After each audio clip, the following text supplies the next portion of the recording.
olwaleero abakkiriza mu Kristo bakedde kwetaba mu kusaba okw'okunyenya amatabi okwefumiitiriza ku lugendo lwa Yesu Kristu lwe yatambula ng'ayingira ekibuga Yerusaalemi. Mu ssaza lya Ssaabasajja ery'e Busiro abakkiriza beeyiye ku ekereziya y'ekisubi mu mmisa y'okunyenya amatabi ate n'okujaguza olunaku lw'abavubuka olwategekeddwa Vicariate y'Entebbe. Ssaabasumba Paul Ssemogerere yakulembedde mu mmisa eno era n'asaba gavumenti okusembeza abavubuka ku mwanjo ng'ebeetabya mu buli nteekateeka so si kubatwala nga balabe. Okwongera okusaba bekikwatako balina kuleka abavubuka bano kufiirwa biseera byabwe eby'omugaso mu maaso ne bavumbira mu makomera mu ngeri y'ekyeremenero.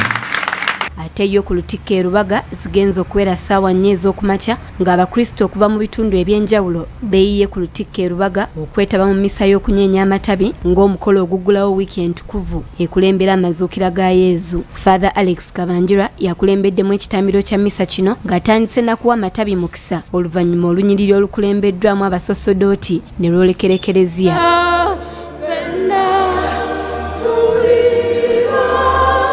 Mu bubaka bwe Father Alex Kabanjira akubiriza abakulembeze ku buli mutendera obuweereza bwabwe okubwesigamya ku mazima. Agamba nti obumu ku buvunaanyizibwa bw'omukulembeze kwe kuyimirirawo ku kituufu. Ekikyamu kibeera kikyamu abantu ne bwe bakiraba ng'ekituufu kisigala nga kikyamu. Tuleme kubeera nga twetaba ne Piraato eyali omukulembeze naye ate n'akola ekikyamu.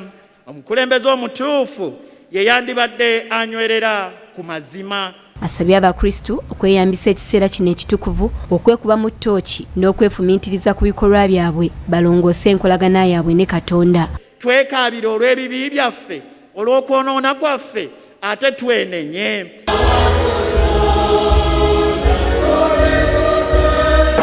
Ate okugendako mu ssaza lya Kabaka e Buddu Abakristu beeyiye mu bungi mu lutikko ekitovu nabo okwetaba mu mmisa ey'okunyenya amatabi ng'eno ekulembeddwamu omwepiskopi w'essaza ly'ekereziya Katolika ery'e Masaka Monsignori Serverus Jumba. Bishop bw'abadde ayigiriza atendereza ekisa ky'Omukama ekibasobozesezza okulaba nga badda mu ekereziya mu bungi bwe bati ku lunaku luno olw'amatabi oluvannyuma lw'okumala emyaka 2 ng'amasinzizo gali ku muggalo ogwaleetebwa nnawookera wa ssennyiga korona.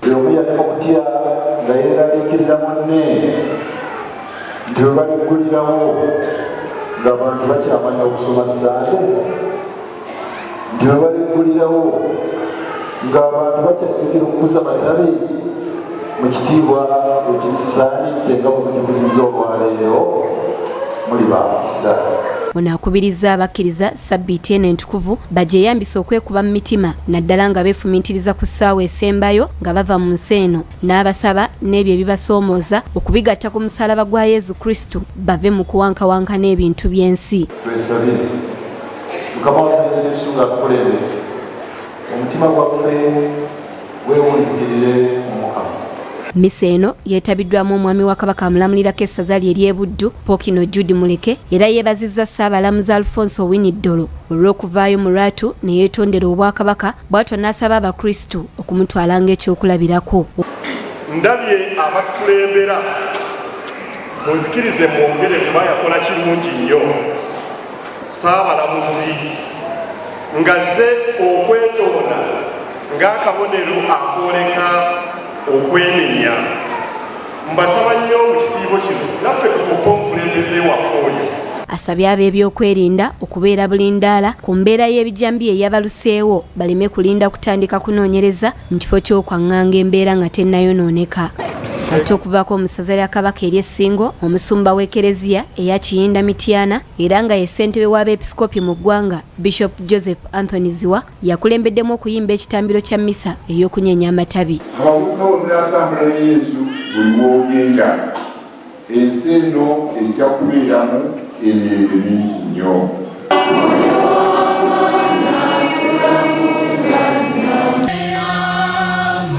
Ate mu ssaza lya Kabaka ery'e Kabula mu disitulikiti y'erya Ntonde abakkiriza bakuŋŋaanye mu bungi ku ekereziya ya Kijjukizo okwetaba mu kitambiro kya mmisa ey'okunyenya amatabi era eno ekulembeddwamu Reverend Father Pascal Ssebalu ng'asinzidde mu kusaba kuno n'akubiriza Abakristu okumanya ensobi zaabwe. Omuntu yenna amanya ensobi ye n'akkiriza obuvunaanyizibwa bw'ensobi ye ne bw'aba mubi oyo abeereka naye okusinga omuntu alina ensobi n'atakkiriza nsobi. Yaliko omwami wa Kabaka atwala essaza lino Lumame yawummula Francis Ntabazi Mugumya asabye abakkiriza okweyigiriza empisa ey'okusonyiwagana singa baba beesobezza. Twekwemu ttooki twebonereze mu budde buno obw'ekisiibwa tusonyiwagane.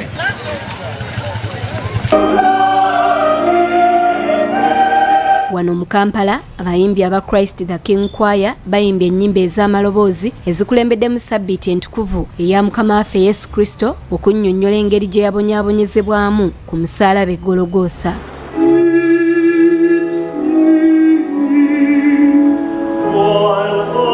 Okusinziira ku ssentebe wa kwaya eno Felix Nsiimomwe bayimbye ennyimba zino abantu basobole okwefumintiriza ku bulamu bwa Yesu Kristo ne bye yayitamu. Ne mu wiikendi gye tugenda mu wiikendi ntuukuvu abantu baba basobola okulowooza nnyo obulamu bwa Mukama waffe Yesu Kristu bwe yayitamu tugenda mu mazuukira. Akulira ekereziya ya Christ the King Father Mathias Nteza ategeezezza nti nga bayita mu nnyimba enseeneekerevu basobola bulungi okuzza emitima gy'abakkiriza ababeera babuze.